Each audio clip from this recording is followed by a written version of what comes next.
Oh, shoot. Sorry about that. I couldn't figure out why that was there, but hey, what's going on? Ben Raven with M Live's Detroit Lions beat. The Lions are winners again, moving to 7-1 on the season, beat the Packers 24-14. It's their first 3-game winning streak here at Lambeau Field since 1986, 1987, and 1988. And I was born in 1988, so that's been a while. But it's just such a cool environment here, and just the rain and the national audience and the late afternoon slate. I mean, just all the tweets I saw from the national types watching this game at home were like, this is the best team in the NFL when talking about the Lions. And I said it earlier this week on Lomas's Browns radio show, and I'll say it again here. The Lions are proving to be the best team in the NFL. I know the Chiefs are undefeated, no disrespect to them, but what this Lions team is doing, finding different ways to win, stumping every preconceived notion against this team. Jared Goff in the rain, in the cold, in the wind. And guess what? He goes 18-22. And I think 2 of his incomplete passes today were throwaways or, just getting the ball out to avoid a sack. And I just think they're not only the ability to play clean football and to avoid the mistakes, but just the consistency. 30 straight completions for Goff when he targets Amon-Ra St. Brown, who has tied a franchise record, mind you, for most touchdowns in consecutive games. Joins Herman Moore, pretty solid company there. And St. Brown, that celebration he had today, he comes into the building wearing a Green Bay Sucks shirt, and he got asked about that after the game, what inspired the Green Bay Sucks sweatshirt on the way into the game, and he said they poured beer on me last year, so I had to get one back on them this time around too. So you love that type of feistiness, and we'll talk about all the stuff going on, the branch stuff, the Kirby Joseph is what we're going to talk about right now, because my goodness. 6 interceptions on the season in 9 games. He's got 14 in 2.5 seasons, 2.5 plus seasons and some change. And this was his first pick 6. And it came at a time when the game was sloppy, looked like it was going to be a slugfest.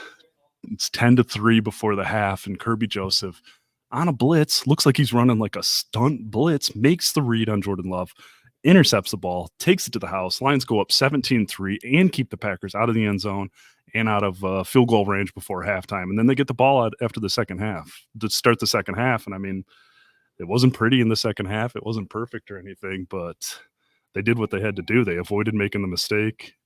They got the big mistake out of Jordan Love before the half. I mean, no turnovers. The Packers had 19 takeaways on the season, number 1 in the league by 4 in that department. And the Lions didn't turn it over. I mean, it just kept raining harder today, guys. I don't know. I'm sure that came through on the broadcast too. I mean, I saw Aaron Glenn was looking like he needed windshield wipers on his glasses there in the second half. So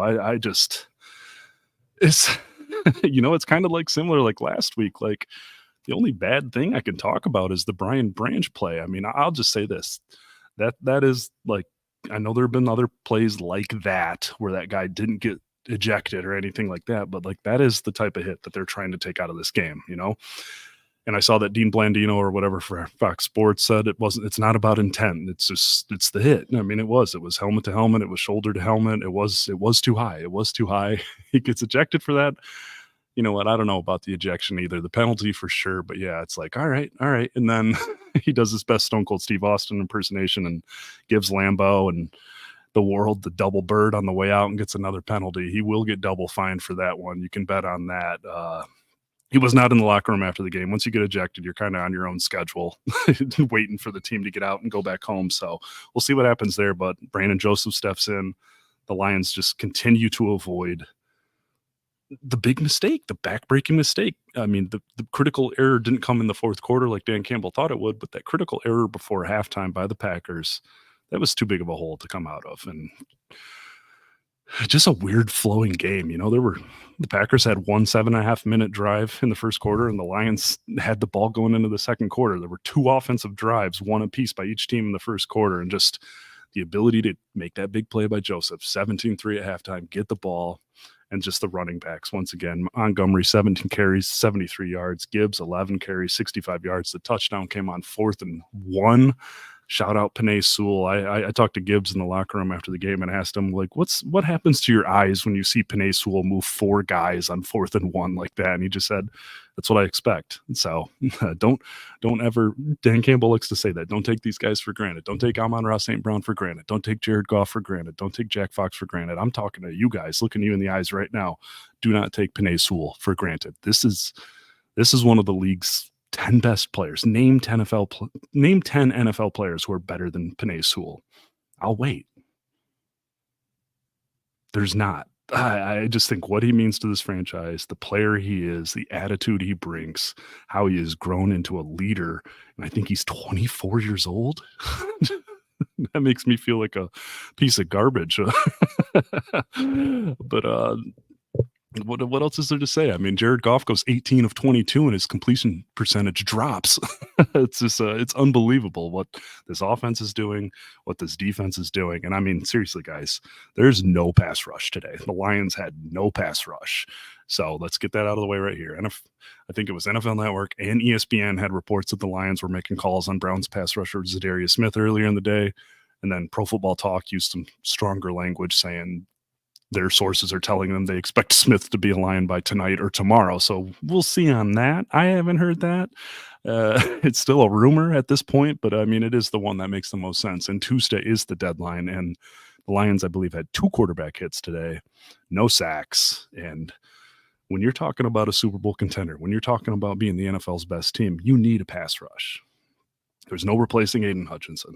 You're not going to do it, but you need someone for that role. And shout out Al-Quadin Muhammad. I mean, 2 games off the practice squad, played a ton of snaps, got a little more of Isaiah Thomas. I just love that the Lions have someone named Isaiah Thomas, but got a little more of him. I believe it was Nowoski got the start at the Sam linebacker spot. And I'll just give a shout out to Jack Campbell, who played his butt off today. Jack Campbell, what did he end up with? It felt like his name was getting called on the PA, like 10 tackles, had 2 assists on special teams and a solo tackle on special teams, just flying around the ball. Those of you who read my grades columns in the mornings, I love what this linebacker group is bringing to this defense. I love what they're doing for this team. And it's I expect the Lions to add someone by Tuesday. Like, I'll just say that. I expect someone to be brought in. I expect them to add an outside body, hit edge defender for that defensive line, whatever you can do to move those pieces around and make something happen. But if they don't, the sky is not falling. It's just not. I do believe in Aaron Glenn's ability to manufacture pressure. It's not there so far, but like, with that said, I do expect that they'll bring someone in, but whatever. We'll see what happens there, because guess what? That's unbelievable. 7-1 Lions. The Packers fall to 6-3. I think the Bears lost today too. It looked like they were getting walloped there for a while. Yeah, the Lions are on top at 7-1. Vikings are 5-2. They've lost 2 straight. The Packers are 6-3, and the Bears are down to 4-4. So it is the Lions on top of the division. And not only are they 2-0 in the division, they win at Minnesota, previously undefeated Vikings team. They come in at Green Bay after whatever you want to say, what they did to the Titans last week, and beat a very good Packers team with Jordan Love back under center, with Josh Jacobs running the way he is. And I mean, they controlled this thing. I mean, seriously, even when it was 10-3 going into halftime and it looked like it was going to be an ugly Northwestern Purdue late December type game, it felt like they were in control. So take that as you will. Yeah, the Packers, 411 yards on offense today and only 14 points. And a lot of those came in the, when they're playing behind, because this game was out of hand for a little bit there. But yeah, there you go. Lions win 24-14. That's 3 straight at Lambeau for the first time since 86, 87, 88. Goff to St. Brown has netted 30 straight completions. Just, it's very impressive what they're doing here.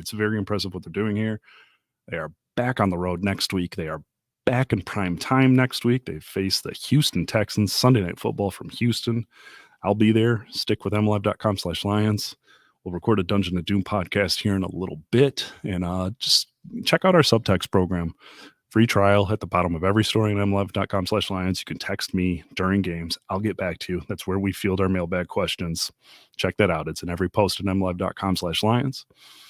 I'm going to get out of here. It's 7:30 Central Time, and we got some stories to write, but the Lions are 7-1, 24-14 win, and they are on top of the NFC North with 2 wins over the other 2 top teams in the division. Both road games too. So we'll see it's the best team in the NFL right now.